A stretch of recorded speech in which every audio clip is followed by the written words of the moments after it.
السلام عليكم ورحمة الله وبركاته. بسم الله الرحمن الرحيم. الحمد لله رب العالمين والصلاة والسلام على سيد المرسلين نبينا محمد وعلى آله وصحبه أجمعين. أما بعد. সম্মানিত শ্রোতা দর্শক মণ্ডলী, আল্লাহ রাব্বুল আলামিনের প্রশংসা এবং প্রিয় নবী সাল্লাল্লাহু আলাইহি সাল্লামের উপর সালাত ও সালামের পর আজ সোমবার 14 শাবান 1447 হিজরি মোতাবেক 2 ফেব্রুয়ারি 2026 আমাদের ধারাবাহিক আলোচনা প্রশ্নোত্তর পর্ব নম্বর 122। 10টি প্রশ্ন রয়েছে বিভিন্ন দেশ থেকে আসা। ইনশাআল্লাহ তাআলা আমরা সংক্ষেপে এগুলোর উত্তর দেব। প্রথম প্রশ্ন করেছেন, বলছেন, আসসালামু আলাইকুম শাইখ। ওয়ালাইকুম সালাম। আমার এক বন্ধু শারীরিকভাবে চলাচল করতে অক্ষম। আল্লাহ সুস্থ করুন, শেফা দান করুন প্রতিটি মুমিন মুসলিমকে। সে দীর্ঘ কয়েক বছর যাবৎ সম্মানিত শেখ মতিউর রহমান মাদানির কথা শুনেও কোরআন পড়ে 5 ওয়াক্ত নামাজি হয়েছে। এখনও প্রতিদিন কোরআন পড়ে এবং বাংলা অনুবাদ সহ কোরআন তেলাওয়াত শুনে, কিন্তু এখন প্রশ্ন হলো সে সর্বদাই পাক পবিত্র থাকতে পারে না। সেই ক্ষেত্রে আমার বন্ধুর নামাজের বিধান কি? কোরআনে কারীমের সূরা তাগাবুনের আয়াত নম্বর 16-তে আল্লাহ ইরশাদ করেছেন, ফাত্তাকুল্লাহ মাসতাতাতুম, যথাসাধ্য আল্লাহকে ভয় করো। যতটুকু যার ক্ষমতা আছে ততটুকু আল্লাহকে ভয় করে আমল করবে। যেটুকু করতে অপারগ সেই ক্ষেত্রে আল্লাহ ধরবেন না। যা মানুষ করতে পারে না সেই ক্ষেত্রে আল্লাহ ধরবেন না। লা ইউকাল্লিফুল্লাহু নাফসান ইল্লা উসআহা, কোনো মানুষকে আল্লাহ এমন কোনো দায়িত্ব দেননি যেটি তার সাধ্য ক্ষমতার বাইরে কোনো দায়িত্ব নেই।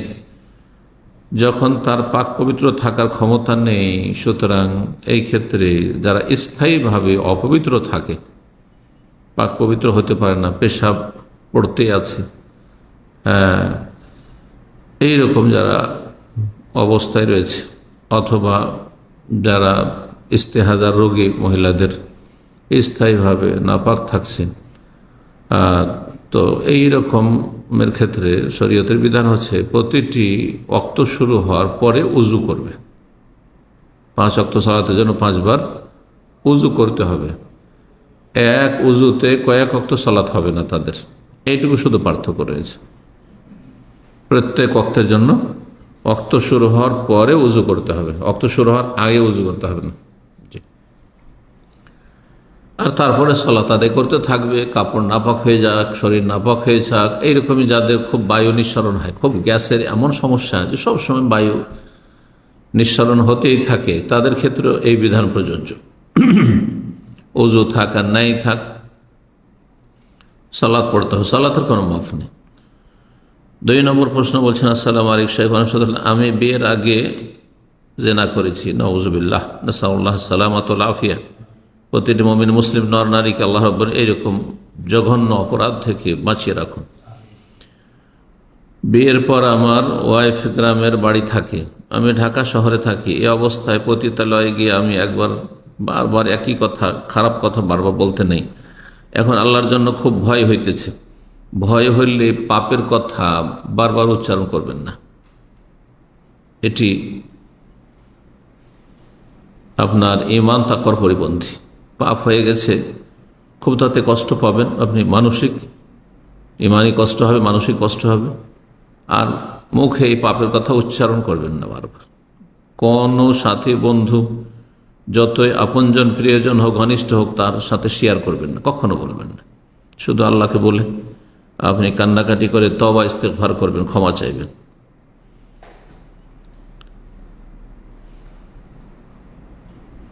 বলছেন, আমি তওবা করতেছি, আমি আল্লাহর কাছে অনেক লজ্জিত। এখন আমি তওবা করতেছি, আল্লাহ কি আমাকে দুনিয়াতে এবং আখিরাতে রজমের মতো শাস্তি মাফ করবেন? যদি খালিস অন্তর থেকে তওবা করেন তো আল্লাহ মাফ করবেন। তওবার যেসব শর্ত রয়েছে সেসব শর্ত পুরা করতে হবে। আগে যেসব পাপ ছিল আপনার জীবনে, সে সমস্ত পাপ থেকে মুক্ত হতে হবে। এখন আপনি পাপী হয়ে রয়েছেন, বিভিন্ন পাপে জড়িয়ে রয়েছেন, আল্লাহর ভয় ভীতি নেই, তার মানে আপনার লক্ষণ খারাপ, তওবা কবুল হয়নি। তওবা কবুল লক্ষণ হচ্ছে যে আপনি ভালো মানুষ হয়ে যাবেন, সার্বিক দিক থেকে ভালো মানুষ হয়ে যাবেন, আকীদায়, ইবাদত বন্দেগী, আখলাক, চরিত্রে, মানুষের সাথে লেনদেনে, গুনাহ থেকে বাঁচার ক্ষেত্রে, সব ক্ষেত্রে ভালো মানুষ হয়ে যাবেন। পাপের দিকে আপনি কখনো যাবেন না। তারপরে বলছেন এবং আমার ওয়াইফের কাছে কি আমাকে মাপ চাইতে হবে? এটি ওয়াইফের হক না, আল্লাহর হক। আল্লাহর হক নষ্ট করেছেন, আল্লাহর হক নষ্ট করেছেন। সুতরাং আল্লাহর কাছে তওবা ইস্তেগফার করুন। জি, এবং ওয়াইফকে জানাতে হবে না। এইরকম কোনো মহিলা যদি ব্যভিচারে লিপ্ত হয়, তার চারিত্রিক কোনো রকমের পদস্খলন ঘটে থাকে বিয়ের পূর্বে, আল্লাহ রাব্বুল আলামিন আমাদেরকে হেফাজত করুন, তাহলে স্বামীকে কখনো শেয়ার করবে না, কখনো বলবেন না। এটা ভালো নয়। জি, এতে পরিণাম খারাপ হবে দুনিয়া আখিরাত। জি,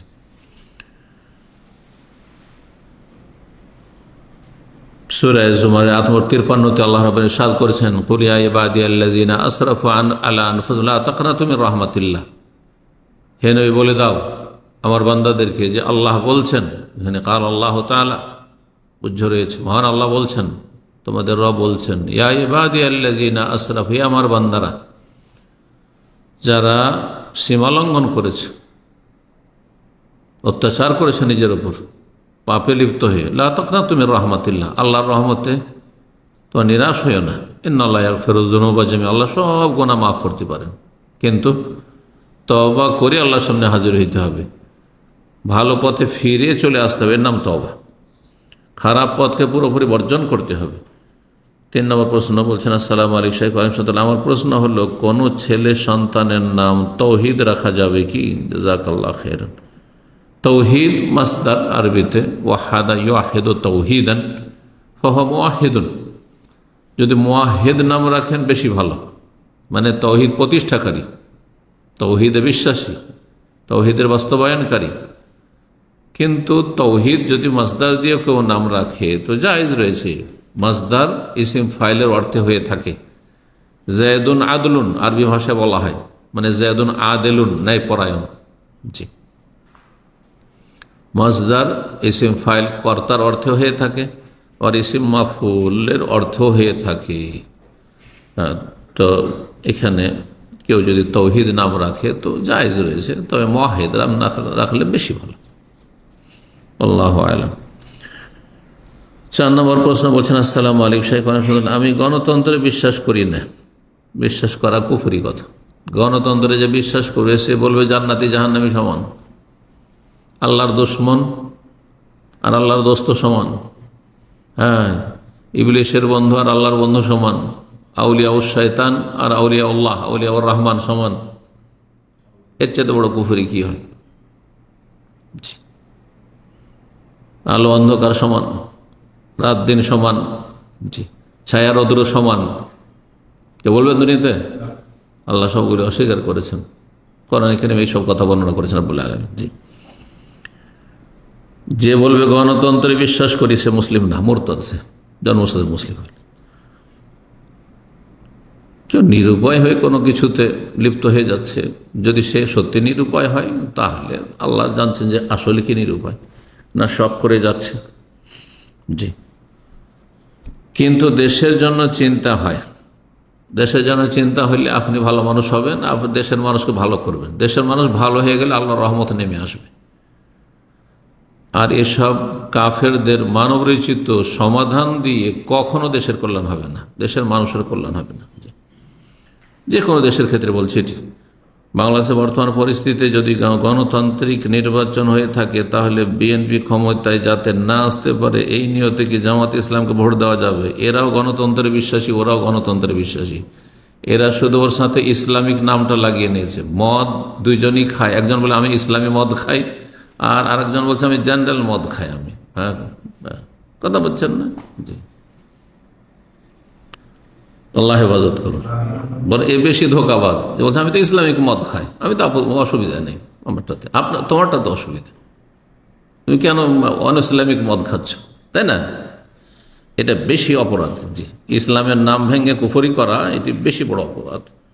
এই জন্য এই ক্ষেত্রে রাসূলুল্লাহ হাদিস স্মরণ করিয়ে দেব, ফাতাজিল তিলকাল ফেরাকা কুল্লাহা। নবী সাল্লাল্লাহু আলাইহি ওয়াসাল্লাম বলছেন যে এই যে বাতিল দলগুলি ইসলাম ছাড়া রয়েছে সবগুলিকে বর্জন করো।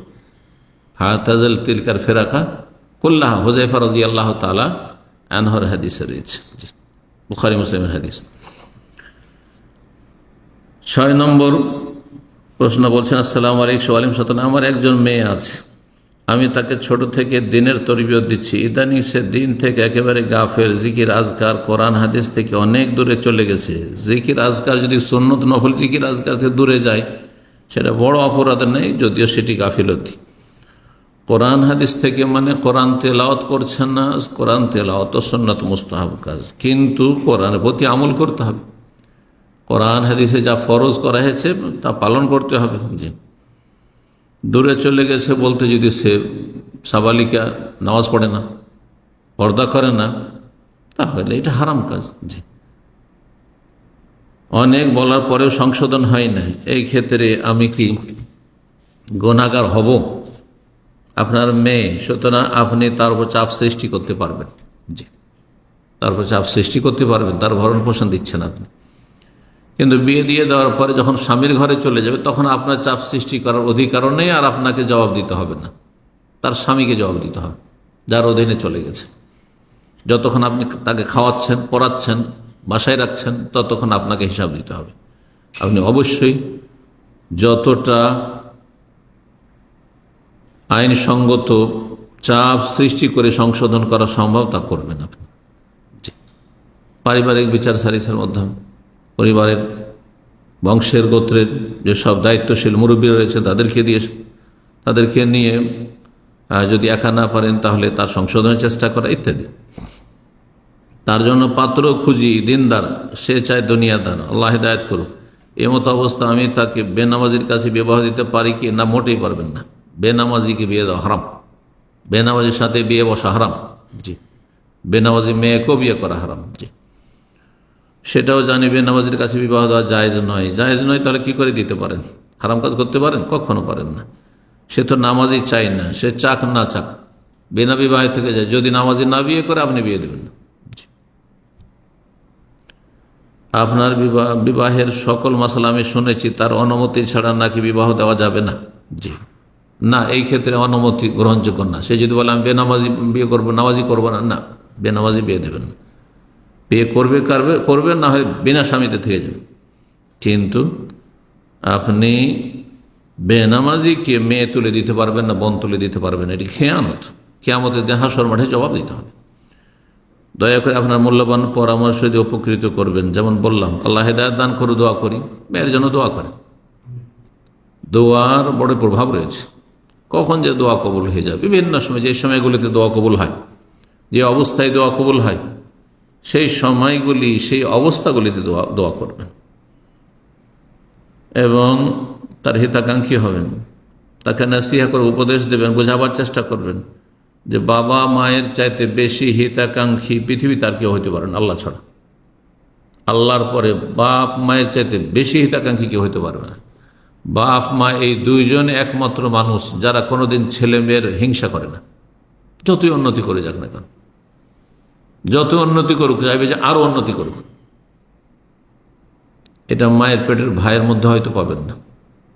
এই স্ত্রীও হিংসা করতে পারে, স্বামীও হিংসা করতে পারে স্ত্রী, কিন্তু বাপ মা কোনদিন হিংসা করবে না। বাপ মায়ের মূল্যায়ন করতে হবে। আল্লাহ রাব্বুল আলামিন যাদের বাবা মা বেঁচে আছে, জীবিত অবস্থায় যে হক রয়েছে সেগুলি আদায়ের তৌফিক দান করেন। যারা দুনিয়া থেকে চলে গেছেন তাদের রহম করেন। জি, তাদের হক আদায় করবেন যেভাবে হক আদায় করার কথা কোরআন সুন্নাহয় রয়েছে। দোয়া করবে তাদের জন্য, মাগফিরাতের জন্য, রহমতের জন্য, জান্নাতের জন্য। 7 নম্বর প্রশ্ন বলছেন, আসসালামু আলাইকুম শাইখ, আমার যতটুকু সম্ভব গীবত করা থেকে এবং গীবত শোনা থেকে বেঁচে থাকার চেষ্টা করি, তবুও প্রায় আমার মা অন্যের দোষ ত্রুটি সম্পর্কে আমার কাছে বলে। আমি যদি শুনতে না চাই তাও বলতে থাকে। শুনবেন না আপনি, ও বলতে থাকে। মাঝে মাঝে উপদেশ দেবেন, যেগুলো বলিয়েন না, বলে লাভ নেই। বলবেন, প্রত্যেকবার বলবেন। যখনই দেখবেন যে গীবত করছে, মা গীবত করে লাভ নাই, এটা আপনি নিজেরই গুনাহ করছেন, আপনি নিজের ক্ষতি করছেন, নিজের আমল নামা খারাপ করছেন, এইভাবে বুঝাবেন। যে ভালোবাসা, আপনার দায়িত্ব পালন হয়ে যাবে। এবং আমি যখন রিকশায় করে স্কুলে যাই তখন আমার পাশে থাকা আমার সহপাঠী সেও গীবত করে, নিষেধ করবেন। আমি শুনতে চাই না, অর্থাৎ মাঝে মধ্যে আমি এমন পরিস্থিতিতে পড়ি, গীবতের পরিবেশ থেকে আমার উঠে আসা সম্ভব হয়, এমন পরিস্থিতিতে কি আমার গীবতের গুনাহ হবে? যদি চুপ থাকেন তো গুনাহ হবে। চুপ থাকবেন না, বলবেন আপনি বলিয়েন না এইসব কথা, এগুলো বলে লাভ না, আমার সামনে বলিয়েন না। জি, বারাকাল্লাহু ফিক। 8 নম্বর প্রশ্ন বলছেন, আসসালামু আলাইকুম শাইখ। ওয়ালাইকুম সালাম। কিছু ইসলামিক ফাউন্ডেশন আছে